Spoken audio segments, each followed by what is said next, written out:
Добро вечер во третата епизода на подкастот кој се снима од мојата адвокатска канцеларија од Центарот на Охрид во право со Димовски. Денеска имаме интересен гостин кој е мој пријател извесен период, со кого често сме разговарале на темите, кој што го сметам за добар пример за нашите гледачи, посебно од помладата популација, од причина што истиот е доста активен во ете така да се изразам, да не прозвучи како клише, во општествениот живот во својата родна Битова. Со нас денеска е мојот драг пријател Дуле Груевски, инаку Поп Дуле познат кај она, бидејќи е свештеник. Неговата професија е таа. Добро вечер. Добро вечер. Ние ќе го водиме разговорот лишени од онаа куртоазија, од потребата за персирање, бидејќи сме блиски, а и оваа форма нас тоа ни го дозволува. Прво прашање како сте и како е Битова?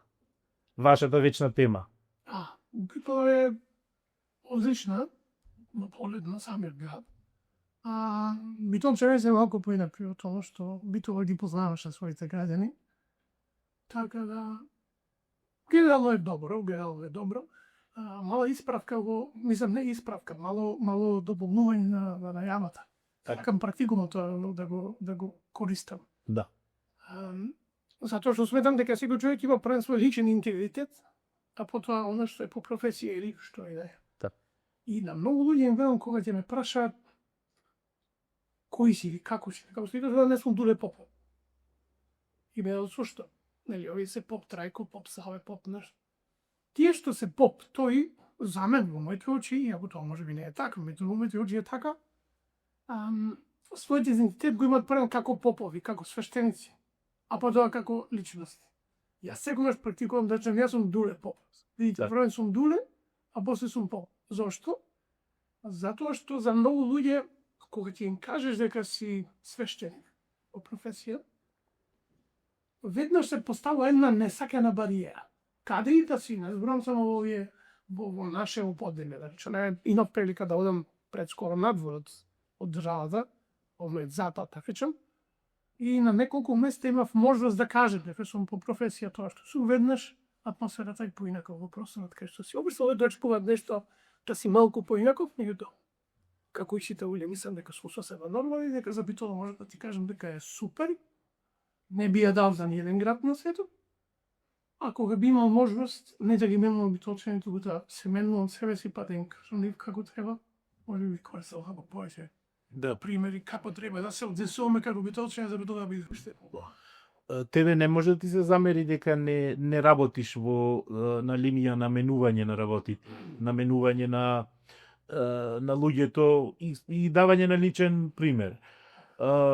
Активист си, најповеќе сега во овој момент би сакал да го отвориме оној аспект на еколошкиот активизам, бидејќи не знам колку е развиена свеста генерално кај нас луѓето кои живееме во Македонија, меѓутоа средината во која што живееме е поприлично загадена. И дури би можел да речам систематски се загадува, бидејќи се носат такви некои решенија и така натаму, тоа ќе го задлабочиме за таква тема. На таа тема ме интересира и си човек кој ги живееш последиците. Ти си свештеник кој што сигурно имаш непријатна задача или работа да погребуваш, да ги погребуваш последиците на загадениот воздух, кој што во нашите политички елити е тема не на 10-то, туку кој знае на кое место. Види, тој аспект имам стварно многу да зборам, бидејќи имам стварно големо искуство во секој поглед, и улично, како некој кој е организирал протести, може би да кажал меѓу првите во наша држава против односот на властите кон животната средина, првиот сум организирал до некоја основа првата граѓанска листа во Битова на советници, која се уште е актуелна и активна. Јас сум малку на дистанца да некои други проблеми, меѓутоа што се однесува до еколошкиот активизам. Неодамна некаде гостував кај некој лик и стануваше збор за тоа што е граѓански активизам и зошто луѓето треба да бидат граѓански активисти. Овој свет, погодува оваквото уредување, не функционира ако го оставиме на другите. Ние, нашите пратеници и советници, ние даваме нашата надležност да бидат делегирани представници за одредени теми. Меѓутоа, за секојдневието и за екзистенционалните потреби нема право никој да се бори за мене. Едноставно, како родител, да речем, ако не заради друго, како родител, глупаво ми е да ги погледам децата во очи, ако можам само од фотелја да критикувам. Знаеш, ние како општество, веројатно, затоа сме таму кај што сме, бидејќи не знае или далече ние тој граѓански активизам, кој некој го смета за многу модерно нешто, а всушност тоа е нешто што е неопходно. Тоа е обврска на секој човек да биде активен во своето место на живење. Тоа не значи дека човекот се занимава со онаа пука политика за која ние имаме само погрезни зборови, туку тој како социјално битие има обврска да се грижи за своите проблеми, за своите потреби. Так. Толку многу алатки дал овој наш законодавен систем да човекот, ако наистина сака да менува нешто, треба да биде активен дел од она што значи менување на нешто. И од тој поглед, кога се брати живее во Скопје 5-6 години, и кога се брати во Битола повторно, и ја работев истата работа која работам и сега и тогаш, се соочи со нешто што за мене беше навистина и се уште е надвор од паметот. Нешто за кое мислам дека не треба ни да водиме дебат.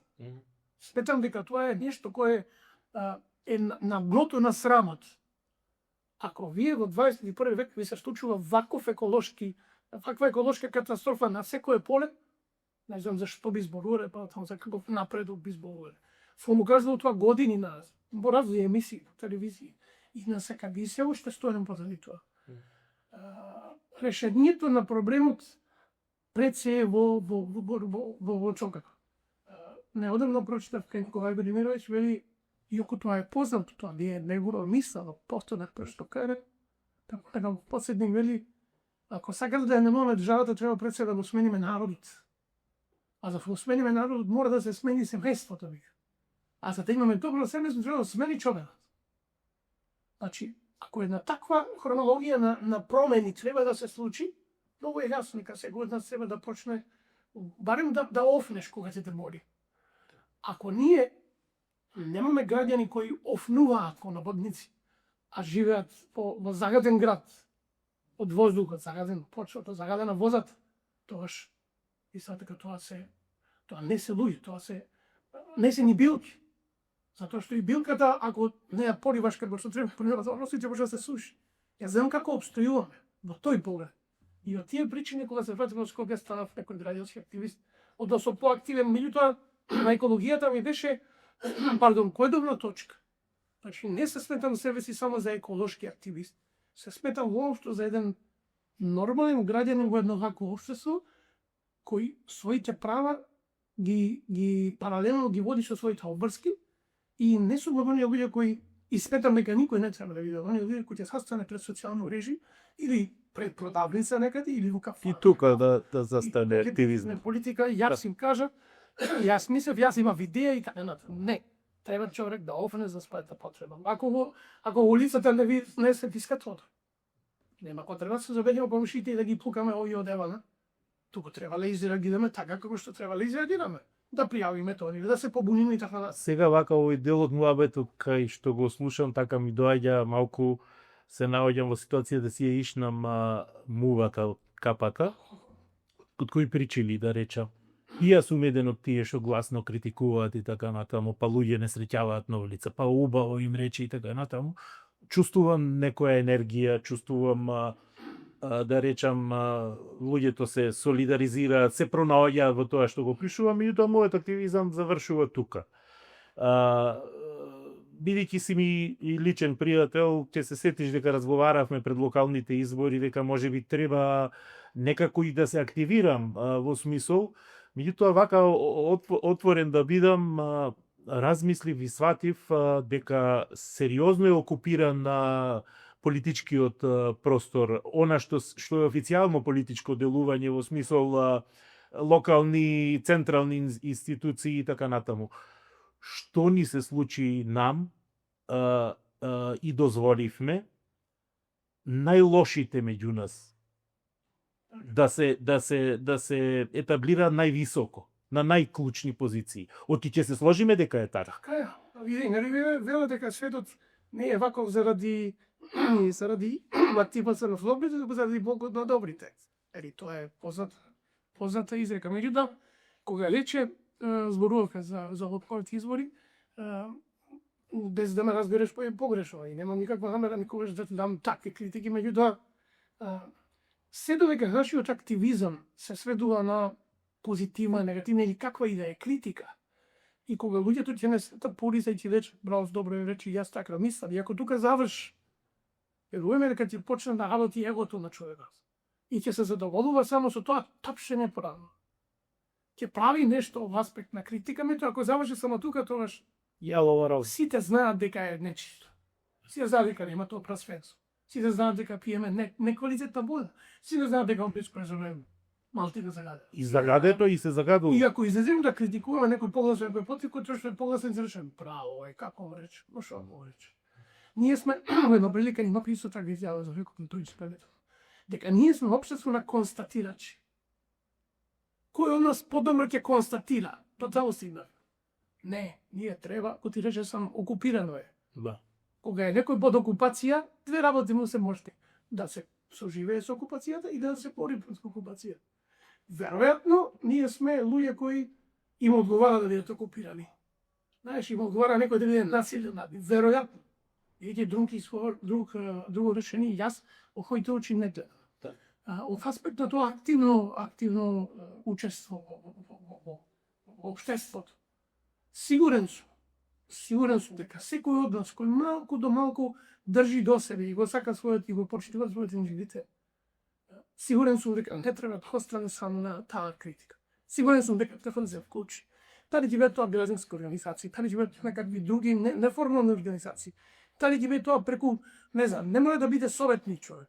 Законот за локална самоуправа е многу јасен. Можеш буквално неброен пат да се обратиш писмено и тие се должни да го извршат тоа што ќе го површи така натаму. Како граѓански иницијативи. Секој оној кој не сака да биде активен рече, ништо не може да спенам. Јас сум сигурен дека може да се спене. Ние кога излегував видео 40 година да протестираат против односот кон животот да се кога опите возот, бев на некои 5-6 луѓе кои обитува се собра и видоа дека нешто не е во ред, никој дотогаш за битува не зборуваше дека е така. Не беше тема. Не беше тема. Воопшто екологијата никаде во државата. Сега екологијата не е до повисоко ниво како тема. Меѓутоа, пак ти кажа, толку многу е размрсена шилата, како ја викате вие, комунарии, да некогаш може да се обмрска, некогаш се сече, се врли да се пребрси. Мислам дека кај нас треба да направим некакво пребрзување. Сигурен сум, не знам, него сигурен сум. Затоа што почна да ни се јавуваат не делигантни војави, туку почна општество толку да е трудно, секаде па дури и во црквата на кој сум јас. Значи, пред да почнеме со мисли да зборувавме околу новите правници, новите адвокати, новите кадри правбери и кажат една добра констатација дека за чудо ова можност со пошироко образование направи секој да е и некада да биде кадар. Да. Така и кај нас. И се мисли како општество ние градиме, напред после 20 години, ние ќе немаме ни добар свештеник, ни добар адвокат, ни добар лекар, ни добар... Ништо не имаме добро. Нема од причина што најквалитетните во принцип се во екзил. Сметам Зборувам од младите генерации. Сметам дека вината е во мене. Пред се во мене, после во тебе и отие како нас. Оти ние, може би и немам долго снага сега, 55 години, разни болести, меѓутоа не се дава. Ама којзата е во нас. Тоа ти го гарантирам, вината и во мене. Да, абсолютно. Меѓутоа јас во мојата фела, значи во црквата кој што сум, толку кога што можам и кога што ми е дадено и од парот и од Бога и институцијата, проповедам така како што сметам дека треба. Со ризик да бидам казвуван, осудуван, прифатен на некаков нож од моите колеги и моите соработници, да речем. Меѓутоа, сум рекол дека нема да застанам таму кој што ја знам. Мене тие аспекти ми се познати, бидејќи ако е Дуле свештеник кој е поинаков, јас дури бев во некоја институција надвор од оваа слободна професија во која сум сега и јас бев обвинител кој ше малку поинаков и јас знам цената која што се плаќа за тоа. Пред емисија зборувавме за терапијата која тоа е последицата на тоа. Или цена, тоа е цена. Да. Нема промена без рез. Не постои на планетата Земја никак ништо не може да се промени ако нема некој сериозен рез. Ништо. Ја начнавме малку црквата како тема. Мислам дека ќе е интересно со оглед на концептот на емисијава дека јас сакам воглавно да допре до младите, до оние кои што се во фаза на формирање на личноста, да извлечат позитивен пример, па сега малку да поразговараме околу тоа, околу образованието ваше, твое, извини, твоето образование, зборам во делот на богословските науки, меѓутоа што е на интересно како аспект што сакам да го отвориме. Твоето школување во период практично на она што го викаме едноумие, на комунизмот. Јас паметам, иако сум некоја година помлад од тебе, паметам сосема добро, со оглед дека имав една баба која практично ме во цркови ме носеше црква. Јас од мало дете ми е позната црквата и во тој период збора. Па ме интересира како беше прво, како беше во тој период таков да се биде дете на свештеник, бидејќи и вашиот татко е свештеник. Денес знаеме ние некоја друга реалност, контекстот е поинаков. Меѓутоа, ајде да им кажеме на младиве што значеше да си дете на свештеник во тој период. Види, секогаш некоја работа која општеството не ја прифати баш така, чудна е за оние кои ги окружуваат, така да јас сум имал такви интересни случаи, да речам, во едно од училиштата во Битола, кога учев основна школа. Немаше кои, не сакаа многу луѓе да седат со детето на свештеник. Не знам зошто, тоа беше веројатно од дома некој така им наложуваш Стандартизација за свештеник. Меѓутоа, од друга страна па паметам дека свештениците беа црковени. За разлика од денешното време, кога оние луѓе кои се во црквата не се баш поцрковени. И сметам дека домадите тешко ќе допреа оваа црква онаква како што е концепирана, како што е. Сигурен сум, не сум, него сигурен сум, бидејќи црквата, начинот на кој се обраќа кон младите, бидејќи треба кон да се обрати, овие постарите се повеќе по традицијата во црквата, а не по суштината. По суштината. Оваа црква има одлична нива за работа, што да ви Господе. Има голема работници се малку. Има одлична можност да се допре до младите преку Христовото учење, меѓутоа мислам дека нема доволно работници такви како што треба за да ја обработат нивата. Бидејќи стојам на ставот дека ние, иако ти ни заварат многу луѓе, не ме загрижува вистината. Стојам на ставот дека црквата има, ајде да не го употребам зборот погрешен, туку не баш правилен пристап кон оние на кои им се обраќа. Значи, замина времето кога црквата не можеше да делува надвор од своите порти, па мора сите да дојдат во портите за да слушнат што има да им порача свештеникот. Сметам дека црквата е надвор од портите. Таа се уште не доаѓа во црквата. Оние луѓе кои се во цркове и доаѓаат на литургија, се многу малку кои суштински доаѓаат на литургија, поќе доаѓаат од немајка, ако можем така да кажем, или доаѓаат на погранични празници, и тоа е некоја традиција. Црквата значи нешто малку повеќе, малку поинаку. Пак знам дека ти ни заверат, може би и моите предпоставени, меѓутоа сигурен сум, не одел на некој млад човек, кој кажав, дека на гости влегува во стан, па имавме за честитење и вели, слушај, имам некои роднини, па едните почнува да црква, вели и другите почнува на друго место да нацрква и муше. Имам супер, ви сам мега летро, појди цркви да била да Да, се свештеник им го каже во околу. Не мислам од таа списа. Не, се разбирам, да. Не мислам од таа списа. Јас сум да градиме цркви секој ден. Меѓутоа, зборувавме ние за храмове, викам. храмови, мислам, доволно, само се многу празни. Тоа исто како во, не знам, кое село, околу вас, например, во Лескоје.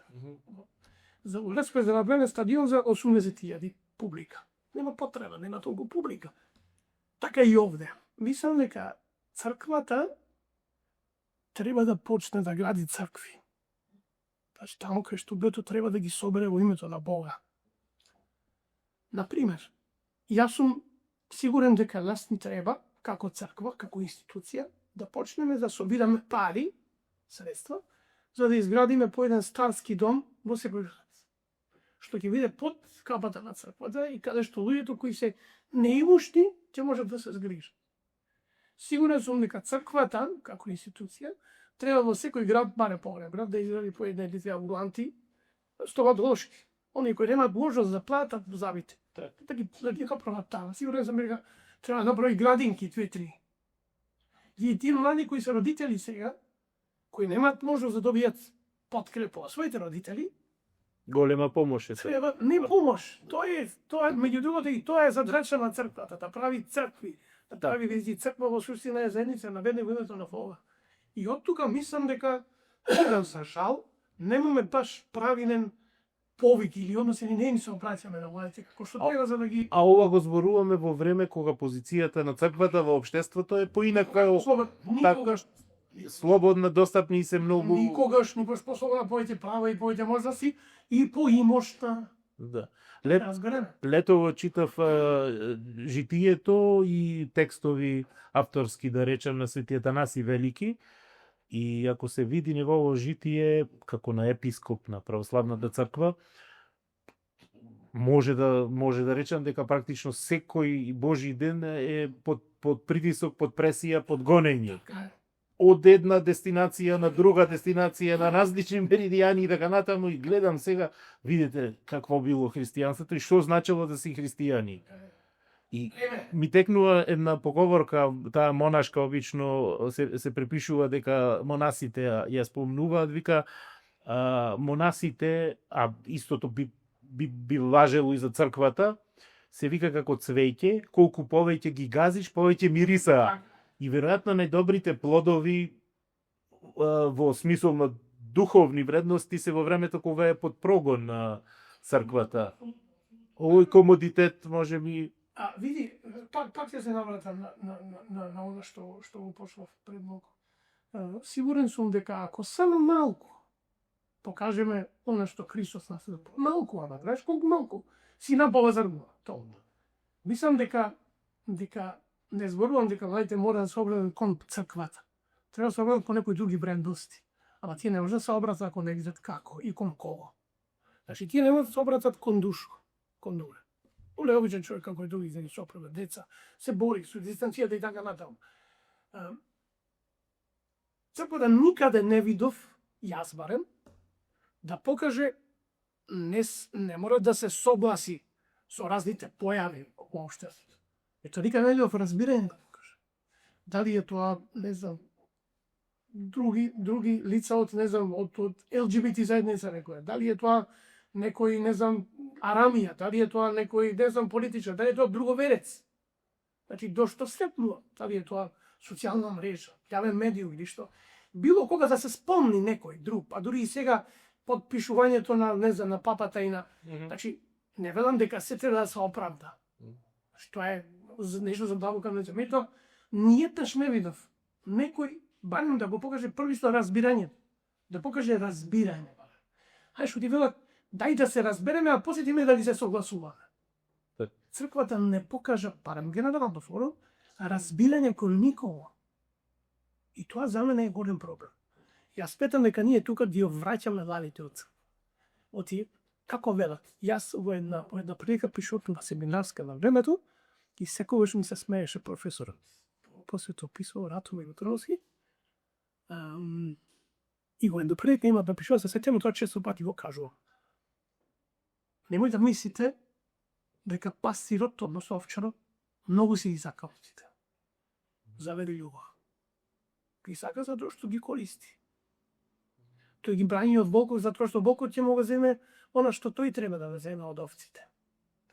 Ако таков е пристапот наш кон верниците во православната вера, Тоа ние не сме ништо поразлични од оној кој ги злоставува и злоупотребува овците. Ако ние се грижиме секој втор да биде православен христијанин, да биде со нашите, а не со нивните, затоа што имаме полза од него, сме утнале апсолутно трпа. Сме утнале апсолутно пато сме утнале. Значи, и целото е поинаков пристап наш, на оние кои треба да се занимаваат со некои духовни вредности покрај материјалните, се така апсолутно поврешно поставено. Може би тоа проблем генерацијски некако, може би од еден си се од друг, па дури бягаме од тоа, сите барем може да се ослободиме некома, пак ќе кажам, бидејќи започнавме со младите и црквата и нивниот пристап по некои морални вредности, ако сакаш, например, да слушаш добра класична музика, има во Македонија и во Скопје, или некој Караибалец или не знам, па можеш пееш по Библија, нека представи си слушнеш добра класична музика, иако тоа е или по мал дел популаризирана. Меѓутоа не видов каде би можел некој човек да се обрати ако сака да слуша некои духовни вредности, да ги види. Јас не гледам се уште. Видите, ние престанавме да создаваме дела духовни. Ние се затворивме и останавме на оние во служби, во војцослови и така надолу. Меѓу тоа е ја отходно, да не биде на погрешно разбор. Ама не е се. Значи, делата, верата пред дела е мртва. Ние како институција и сите ние, не само црковните, туку и клириците кои се и вертиците кои се делат трпа. Исто така, ние прекинавме да правиме добри дела. Ние заборавме што е добро. Ние само знаеме декларативната зборува за некаква вера, за некакви вредности, за некоја веронаука во училиштата и така натаму. Иако пак ќе кажам, мислам дека целото општество апсолутно се преврати, не да го пробутувува некој непознат за мене, непознат момент, непозната поставка. Не наоѓам решение, ама знам дека сум во можност, ќе се борам против она кој смета дека е неправилно и вин невистините. Така. Сега ево ни се наметнува пак политиката како тема, односно така активизмот. Спомна во претходниот дел од разговорот дека првата независна листа, која што до сега не знам каква е состојбата момента. Се има 4 советници, меѓутоа дали тие 4 советници се клучни во смисол не се. Значи, она математика функционира. Јас бев згранат, не сум имал никош представа за тие изборни математики, не ме интересирале. Меѓутоа се заинтересирав на последниве локални избори и се згранав од информацијата, од податокот кој што математички се доаѓа до него, колкавав легитимитет имаат избраните градоначалници, советници и така натаму. Не знам дали си ја правил таа анализа, во Македонија се станува градоначалник со 20%, 21, 22% од запишаните гласачи. Значи, на една софра, на една визита, не знам како да речеме, од 10 присутни 20 гласале за тој што му ја раководи општината или кој што е советник и така натаму. Мислам, за мене тоа е скандалозно, како човек од правно-политички науки. Тоа нема легитимитет, а нормално партиите тоа го лиферуваат податоци, голема победа, ова она. Види, тоа е само уште еден показател, дека нашето општество апсолутно е туло и по сите шалови може да пукне во секој време. Уште не може да пукна дозано, никој тоа не го согледал, види, палата не е горе, на сите не е долу. Ама и производот во смисол производ на политички избор е последица на гласањето на наведнати глави. Тие 20% се во суштина послушници, кои што се на некој начин корумпирани добар дел од нив, она што го викаме клиентелизам. Има интерес да гласа така. Народот генерално, младите генерално, особено, се апатични. Види, гледајќи да ме гледат некој дечко на една од телевизиите, албанец беше, не условно за со друго, туку не го помнам името, имаше една добра поента, вика, не ни се обраќате на правилно место. Исто погледани за црква. Значи, младите има потреба да бидат активни. За да немаш значи плат човек. Па нема потреба да пензионер да си дојде да се поблеси овде да гледа телевизија. Нема потреба, тоа има потреба да е активен. И то каде? И активен е таму кај што му се дава и таму кај што него му се обрдел да го заинтересира. Значи тука има фантастично добро поле и за црква, и за политика, и за локална власт. И тоа никој не го интересира. Не сака да излезе надвор според колодите. Не сака да му ги замеша политиките, бидејќи тој не влегол во политиката, не влегол во црквата, не влегол во спортот затоа што го сака спортот, тоа сака да допринесе. Влегол заради исклучиво личен интерес. Факт е дека секој има некаков личен интерес како повратен бенефит. И во црквата тоа се спомнува. Тоа се спомнува само како резултат на добро сработена работа. Да. Значи, од тука ќе бидеме ние, ако нема легитимитет на градоначалник, ако нема легитимитет, не знам, некој кој треба да биде избран од народ, ние зборуваме за една земја во која ништо нема легитимитет. Вие имате не знам колку факултети за право. Кој може да кажа? И еден е правник, и друг е правник, и трет е правник. И имам проблем, па ево, јас како адвокат имам проблем да најдам млад кадар кој што ќе има желба да нешто научи од мене, бидејќи сум во таа фаза од кариерата кај што можам да пренесам некому нешто. Нема кому. Затоа што легитимитетот по дефиниција не е добре дојде во Македонија. Се што е легитимно во Македонија не е добре дојде. Имаше еден пример, многу добар пример, сам еден многу добар пример, емисијата се вика во право. И некој вадика имал своje деса рака ѓако, многу добар лик бил. И тоа некој од попчињата права проблем. А он види да многу сака. Имал кон него некој појде во вода. И често пати ѓако не знам ловиче што ще би тоа го претерува, дај нешто направил. Ништо не прави вадиката. После време од филмот некој тоа резо. Сега да не се скасува знаеш. Ти мој говориме да ти кажа. Тие ја зборуваат вистината, но ти си во тоа. Вистината е право кај нас разединет. И легитимитетот и вистината се разединети. Заборавивме ние дека државата треба да се гради на правни рамки, меѓутоа како луѓе ние имаме едни други вредности кои не зависат само од правото. Нели по правото има се што не е офатено со правото е право, дозволено така. Значи ние заборавивме дека како луѓе нема потреба само од право, нема потреба малку и од нешто друго. Значи, во меѓусебните односи, некаков легитимитет кој не може да види во бројка. Значи, колку си ти легитимен како свештеник? Но луѓе ми имаат забележено мене лично. Пак се патам на легитимитетот. Дури и луѓе од црквата. Како свештеник си ти, или? Еваш ми стан Николај. Што свештеник? И меѓу другите, кога јас не ги слушавам и кажуваат мои пријатели, викат, бабе, знаеш што го бараат, колегица вика, дека ти не си реализиран свештеник. Викам, како го заклучите тоа? Викат, немаш направено ништо, што има другите свештеници. Значи, кога круговите на црквата, круговите на луѓето, свештеник кој треба да е легитимен е таков. Тоа е сликата за легитимен свештеник. Никој не прашал колку луѓе се исповедаат кај мене, колку луѓе се исповедаат кај него. А да видиме да направиме, бидејќи мојата улога на свештеник не е колку ќе создадам таква вредност, колку ќе создадам некои други вредности. Да видиме моите деца, твоите деца, да видиме, не знам, многу пати ќе ми самата слуше, не зборуваш многу за постот. Знаеш по пост, бака, не знам, одека, дојде неодамна еден човек со плачење. Ели слушај, оде каде свештеникот до разбот се надонесе со жената, не ми дозволува да бидам со жената. Викам, како е, тоа вика, 200 дена во годината пред и после, не можам да бидам. Кој свештеник е мој? Вели да ти кажи, викам слободно. И ми го кажу, праши го викам кога е роден син му. Зошто вели? Праши го, па израчува 9 месеци да видиш кога е направен син му. Да видиш, да ви тој. Тоа практикува дожди го вели. Само ја мора. Ние станавме нелегитимни и луѓе кои не се борат за вистината во сите од нас. И од тука се тоа што нешто тужби и понатаму. Вечна е таа, да речам, малку на поле на моје занае да го донесам муабетов. Вечна е темата право и правда. Правдата како поширока работа и правото како она што е дадено во законите и на хартија напишано.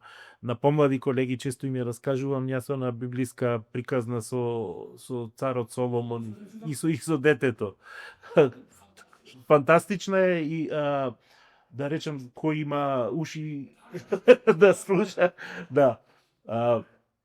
Приказката, ево ќе ја кажеме заради јавноста, две мајки истовремено добиле дечиња, бебенца, меѓутоа едната спиејќи некако го убила практично бебето и искористила прилика да го земе живото бебче од мајката. И дошло до расправија помеѓу нив и царот Соломон, кај кој што отишле да се посоветува, сватил која е работата и им рекол на мајките, правдата е следнава.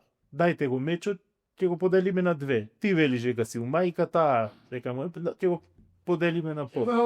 Те ја задоволни. Едната вика да, така да биде. Вистинската мајка никогаш нема да дозволи да го пресечат на пола. Дајте и го, само да е живо. Само да е живо. Значи, ете, правото и правдата и царот Соломон, тоа го нема во нашиот правен систем. Сега за жал ево таа рецесија на сите полиња е, па меѓу другото и во правда. За жал, пак ќе кажам преска, пошто кај сутра дуле, Бог великов дуле, за жал вела, на вистина за жал. Книга ми е што, овојте не гледам дека некаде воопшто додека растат децата, било кој дел од образованието, се учат да бидат луѓе. А што ја забравя таа каска луѓе, забравя што да го виш човек. Стварно забравя. Значи, забравя во секој поглед, во односот меѓу себе го, се ни е некако, дури и терминолошки е мизерно и глупаво, кога ќе чуеш, пријави се на пазарот на труд, ки не си конкурентен на пазарот на труд. Ало, дечки, не зборуваме за крава, не зборуваме за овца, не зборуваме за довиту, не зборуваме за врабче, зборуваме за човек. Каква конкурентност, каков пазар? Дајте еднаш да направи едни вредности, ќе враме него човек. Ние немаме луѓе првец, затоа мислам дека до тоа ми имаше една прилика изречено, вели, која развива науката и теологијата, вели, каде тука се студираат или се роѓа, каде додека науката се труди да направи супер човек, не знам чуни, црквата се труди од нечовек да го врати до човек.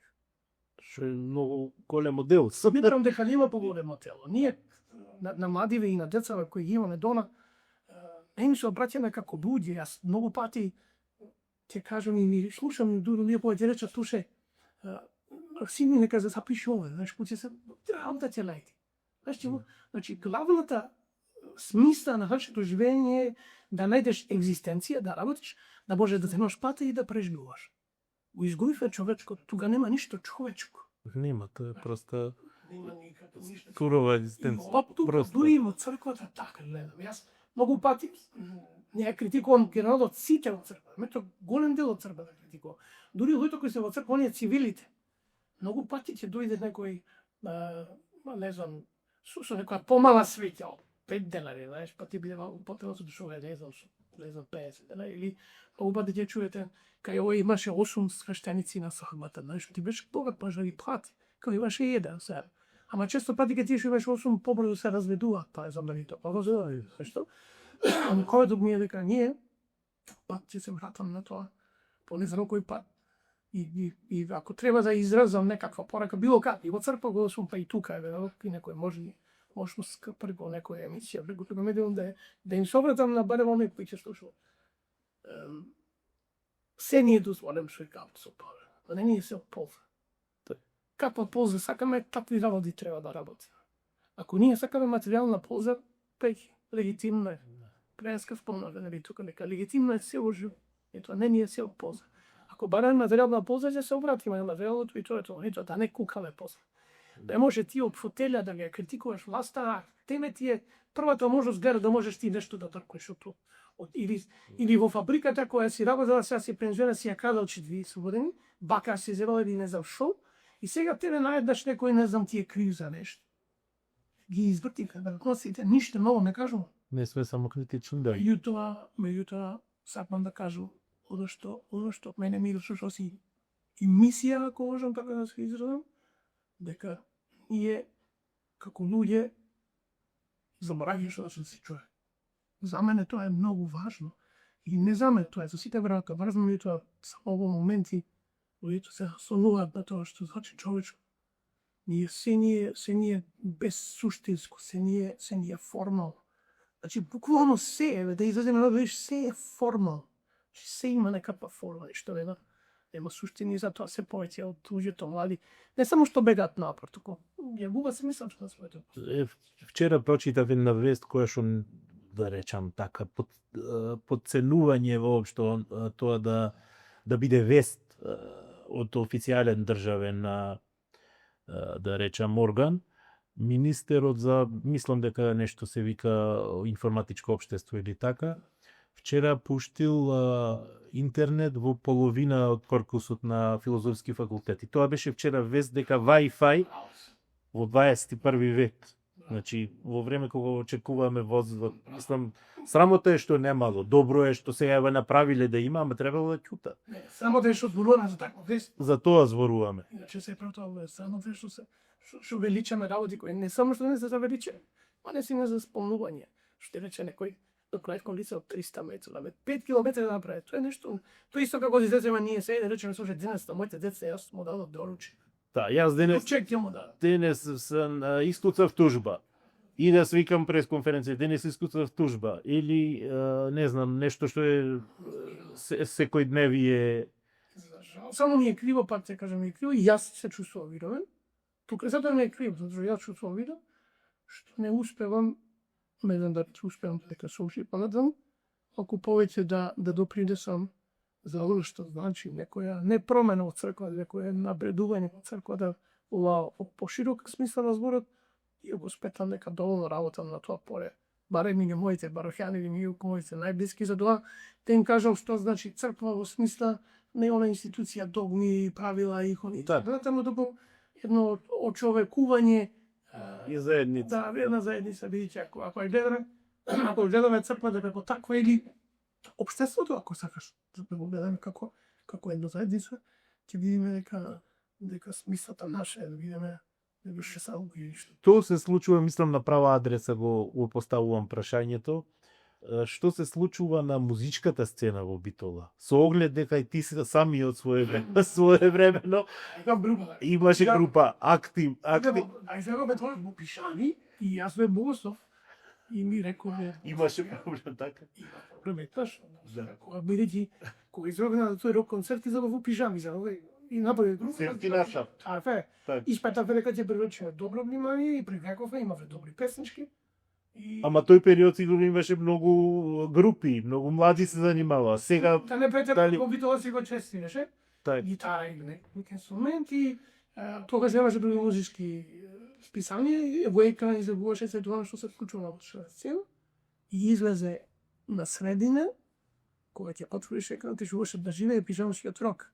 И ја гледам сликаво пиша кого и тоа богословено или ова прекине или ќе насуши богословија. И тука некаде прекинав со тие музички години, да, фала на Бога, во Битола сегогаш имало многу добри музичари, многу добри вокалисти, многу добри пејачи, да речем, луѓе кои се занимаваат со музика, кои разбираат музика како што треба, ама кога веќе ме прашуваш тоа, криво ми е што музичката школа не е така како што мислам дека треба да биде и не само јас. Мислам дека и други мислат како мене. Таа тема малку ја начнавме со гостинот во првата епизода на подкастот, Игор Дурловски, кој што е ваш сограѓани практично. Што сограѓани, тоа е еден од ретките кои јас морам да кажам дека таа се зборот се заслужува доаен да е на музичка сцена, да се најче како лик, го познав лично, знам колку знае од музиката, знам колку ја познава музиката. И знам колку не само музиката, туку тој преку музиката колку очовечува оние луѓе кои се околу него и во високо мислење за него. И он Битола доста страшно добри музичари. Види, Македонија има страшно добро многу работи. Само ние неверојатно не чиниме баш. Имаме благословени сме со добра природа, со добра традиција, пристојна историја кој си ја познава. Имаме милион причини да сме родолюби, да речем. Имаме, така е, како никој друг. Не, тоа не знам од кои причини некој ни го избрчал тоа. И губивме некој разбирање, ама знаеш што па сега можеби ќе звучи шаблонски, ама верувам дека не се чули тоа во ваква форма. Јас кога венчавам најчесто кажувам едно исто со 30 години. И сметам дека тоа савремо моите очи, кој е човек најважно. Не само за тие кои ги вече, туку и за секој човек на планетата Земја, самек. И кога ти завршам со нешто, кај на крајот ден треба да кажа некој проблем во моја од мој светот. И ги дото да читам молитви на некој попренеден одбери, само ги читам. Так, чинува, так. И на крајот го кажувам истото што се рече го кажа. Бели кога вавилонците имаа сумбање дека Бог е некаде на небото, одлучија да прават толку висока кула што качувајќи се пара ќе го видат Бог, ќе се запознат со него.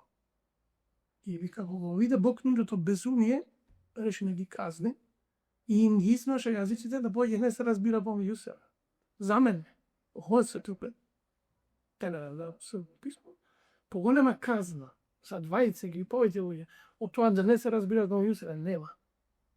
Се повеќе младите кои стапуваат во брак и бело, а и на оние кои ги познаваат како пријатели, како другари, како роднини, верувајте, ако луѓето го изгубат меѓусебното разбирање, нема ништо, ниту од луѓето, ниту од општеството. Ние, веројатно, даденото респект, во оваа наша садка, во оваа мала Македонија смо го изгубили меѓусебното разбирање. Зошто не знам, ала знам дека тоа е некој проклетие кога луѓето не се разбира помеѓу себе, не даваат простор да се разбира помеѓу себе. Стигува до овде. Ние стигматизираме се што не го познаваме.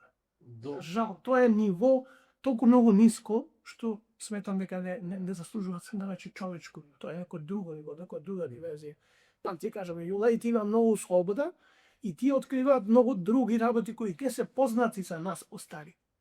И веруваме секој кој се обратил на мои колеги со нешто друго, кој е ново, кој е непознато за него, не да бил осуден, туку бил избркан. Големиот број студенти били избркани од црквата. Јас не верувам дека ние треба да ги поттикнуваме младите на такви некои појави кои нас не ни се познати и се чуваме. Да, но разбирање треба да е. Треба да му покажи и првата особина кај да човек кон другите битија, животни, билка што и да е разбирањето. Ако ти не можеш да разбереш во кученце навр кој е гладна, ти не мора да го згрижиш дома ако немаш мороз. А ако не го разбереш, ако не пробаш да го излезеш во положението и да посадиш, ти си го изгубил човечко. Оти ние како луѓе, првата особина што треба да накарактеризира пред другите разбирање. И кажам ги и го немаме. Мислам дека е ова добра поента за да го завршиме разговорот, добра порака, да речам. Ти благодарам многу. Господ да даде и да имаме друга прилика да... Понекои висии кои ќе траат долго подолго и... Да. И на крај, значи, ако треба да поентираме, јас само ќе кажам, нели, се тебе кад мис кога ќе опертари, јас сакам да има посветото волна, ако јас треба да бидам местната мис, во никоја смисла, ето, моето парфе, оставете го тоа, сакајте се, размирајте се. Ако се да бидате и ќе се сакате. Оти ако се сакате, си да бидаме, нема ништо. Разбирајте се, пробајте да го разберете оно што е до вас. Ако го разберете или ако се обидувате да го гарантирам дека ќе го разберете дека може нема да се согласите, ова ќе се разберете. Луѓето ви пешаат разбирање и суда суда. Само разбирате се во себе, се тоа Господ. Дуле ти благодарам уште еднаш на присуството и на убавиот муабет. Го завршуваме третото издание на подкастот. Се надевам поминавте убаво време со мене и со мојот гостин. Останете во право.